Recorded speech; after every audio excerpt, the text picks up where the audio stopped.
Welcome back to the channel. Thank you guys for liking, sharing, subscribing, even just listening. So, I just did a reading. I'm talking about a reading. Maybe I need to do a reading. I don't know. I haven't did a reading in a while. And you know what? That actually has to do with this video a lot. So this video is a very specific video about ignorance, and it's inspired from a conversation that a friend of mine was having with a family member of theirs. And I mean, the family member had a valid point that they made, but I can tell that it stemmed out of fear. So my friend was telling his family member, oh, I have this homegirl I want you to meet. She does tarot reading. She makes crystals, such so and so, such and such, such and such. And I can feel the fear. Matter of fact, it's crazy because 111.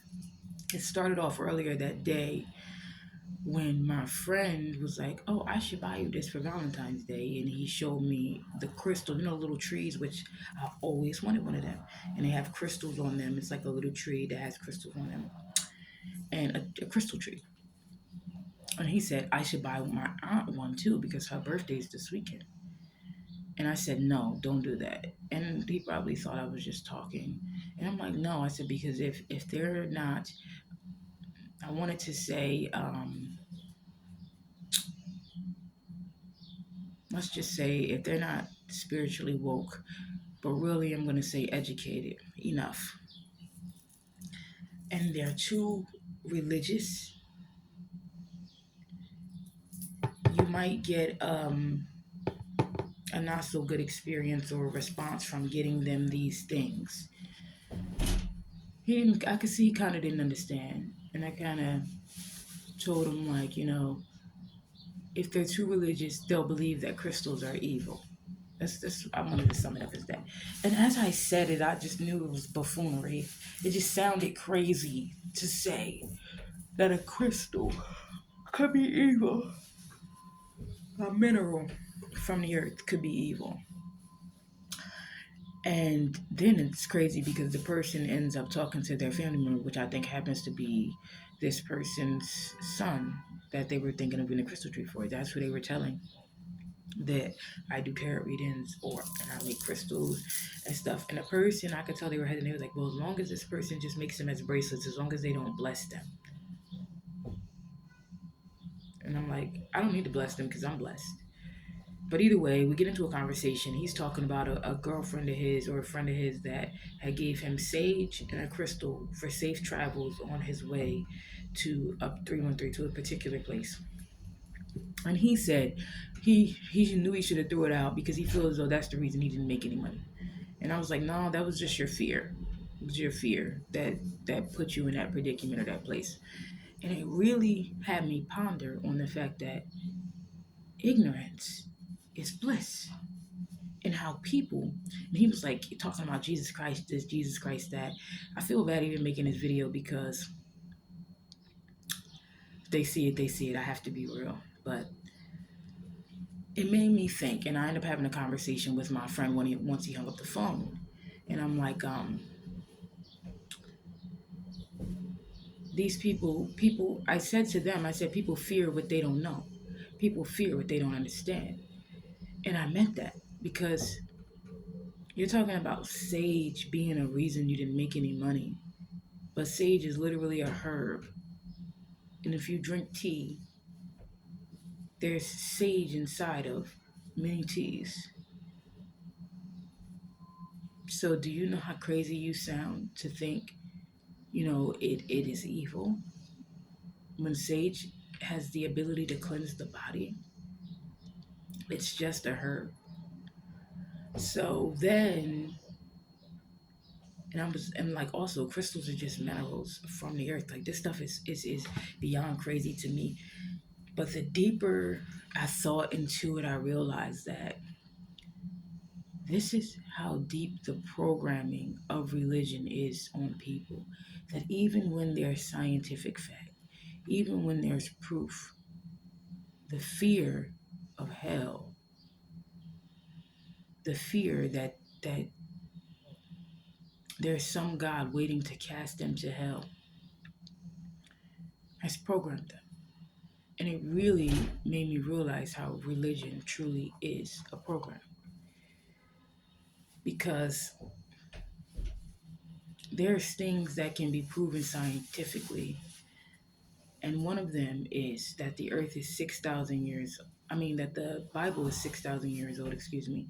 The earth is 4.5 billion. So the Bible is 6,000. The earth is 4.5 billion. I'm going to say that one more time. The Bible is 6,000 years old, maybe 7,000 now. The earth is 4.5 billion. And I said to my friend, people actually base their lives off of that. 555. I said, imagine going your whole life condemning others or thinking you truly knew the way when all you ever knew was fear and programming. You allowed someone to create your reality for you. So then me and him started to discuss some of the facts about the Bible, which I still use scriptures from the Bible. I quote scriptures from the Bible. I still believe that the Bible is a good tool and sometimes a detrimental one. And we started to build. I'm going to call this a build. So we started to build on the Bible. And I'm teaching him a little bit because it seems to be, it's always the people who are talking this Jesus Christ stuff who haven't even really read the Bible, haven't even studied it, researched, and they're just talking this Jesus Christ stuff. Like that's why he's going to tell a lot of you, I knew you not. You thought you knew me, but I knew you not. So I said to him, do you truly believe that the Most High God, omnipotent, omnipresent, just the all that is all, could ever be opposed by some devil? For one, no. And I'm like, no, it doesn't make any sense. He created the devil as well as all of us. How can your creation oppose you or stand against you? And like it says in the Bible, the Most High God knew what was going to happen before it happened. So you mean to tell me he will bring us to earth to have us suffer, and he already knew the choices we would make? So these are the questions that I'm posing to him. So then I had to say to him, it started off with Adam and Eve, right? Then they had two sons, Cain and Abel. Cain killed Abel. Where did the rest of the world go on at? It speaks of a nearby city that Cain traveled to and met a wife. That says that there were already people here, right? That means that it was already people here if he traveled to a nearby city and met a wife. So I'm bringing up a lot of these points to him. And what I will tell you is, I told him, I said, if you bring up these facts to these churchgoers or to these Christians, they'll say things like lean not to your own understanding, just these fear tactics to stay asleep, to not do your own research, to not study. I also told him there's probably, and it might be more, but I'm just going to give an estimate, 10 other deities with the same story as Yeshua, Jesus. 10 other deities with the same story.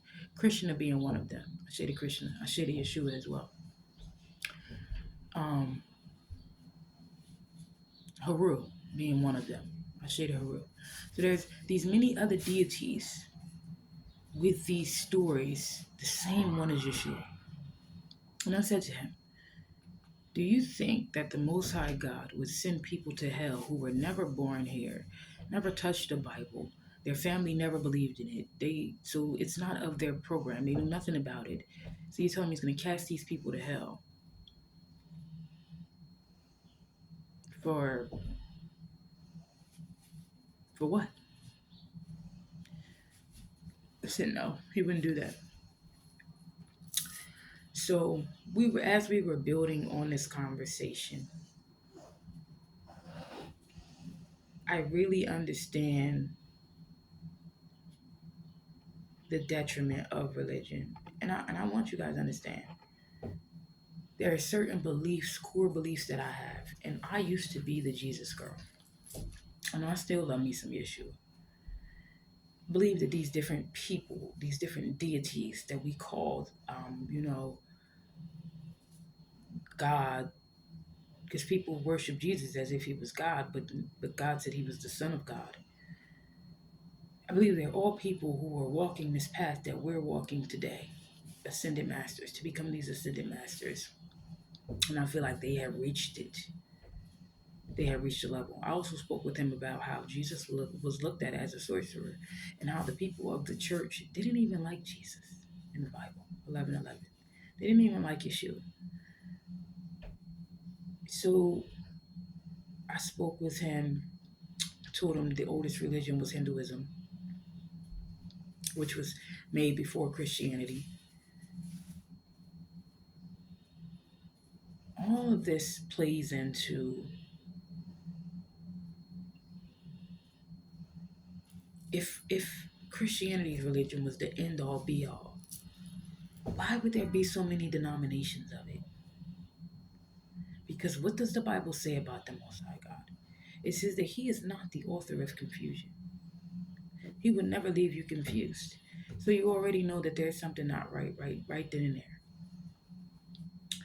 So I realized that people are programmed through fear because these same people who speak of Christ and thinking and saying that tarot cards are evil and don't get me wrong, I feel as though there is negative intention and positive intention. There's negative people who do tarot cards. There's positive people who do tarot cards. Just like there's negative people who preach, there's positive people who preach. Right? The program is serious. It's a programming of the mind, and it's used through fear, just like they did with slavery, where you could let the person go free, and they would just stay on the plantation because they were programmed. Now they were programmed with all sorts of fears and how am I going to live? How am I going to survive? And this, that, and the third. But yet these are the same people who gave them a Bible. If they didn't want you to be free from them, why would they give you a Bible to find true freedom? So it was a point that I wanted to get to. I wanted to say that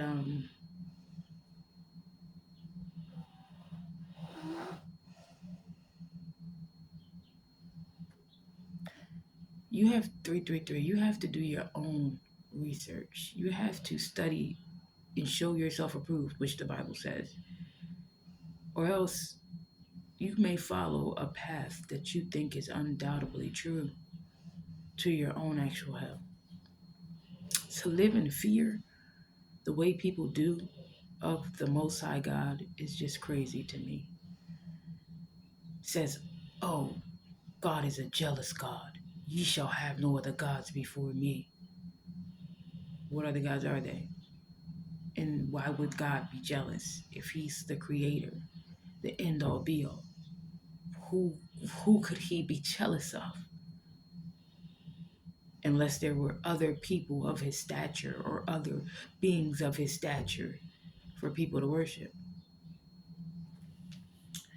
So that was something that was always in my spirit that never made sense to me. I never believed that the Most High was a jealous God.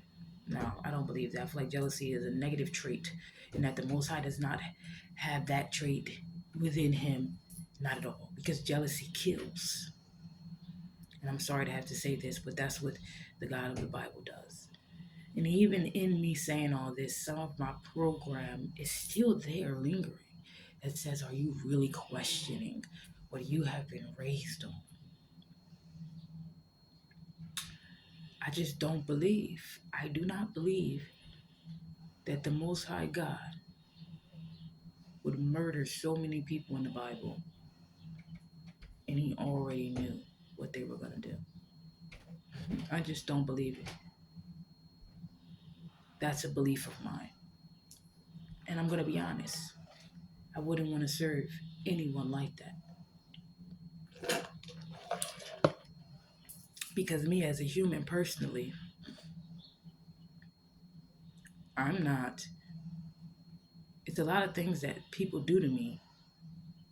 And I have love and compassion for them. And I still would not want to see them hurting. So why would the Most High God make a creation? And he already knew it was going to happen. Just to destroy them in a flood. 555. Why would he do that? It makes not one bit of sense. But what does make sense is that the Most High God would create a creation and then create us to experience it through. That makes sense. It makes sense that the Most High God wanted us to come here to learn, to grow, and evolve. To go from an animal nature to a higher nature of love. And I do believe that for those who do not evolve, yes, there is a hell for you. But it is not a hell that the Most High God sends you to. It is a hell that you create on your own. And we can't blame the Most High God for it. When I spoke with my friend, I told him how people create their own hell right here on earth. They don't have to go anywhere to do it. Trust me. I spoke about the man who consistently drinks alcohol, who takes the choice because the Most High God gives us free will. The person who consistently drinks alcohol. And then they get liver damage. Now they need dialysis. So now they feel as though they're suffering because every day they have to go to this dialysis place and get their blood drained and put back in them to cleanse out toxins because their own liver can't do it for them, right? You've created a hell for yourself. And if you end up in a nursing home, now you have other people in control of your life. You're no longer the master of your ship. You have other people in control of your life that can treat you however they want to. And I personally work in nursing homes, so I see how people treat these people. It's heartbreaking. It's hard to go back and work in them. And treat you however they want. Leave you shitty, leave you pissy, let you fall out the bed, laugh at you. They can treat you however they want. But it is not the Most High God who put you there. You put you there. You chose to drink the alcohol. You had a choice. And the Most High God, like Michael from Our Everyday Life said, he gives you taps, little lead taps, until he has to shake the room or shake the ground, right? Underneath your feet. Pull the rug from underneath your feet. So with that being said, religious programming has a very strict hold on people. There will be people who see this video that are religious that will attack this video without doing any scientific research. You could give them the facts. They'll still deny the facts. But like the Bible said, let him who have eyes see and let him who have ears hear. Some of these people's hearts are hardened.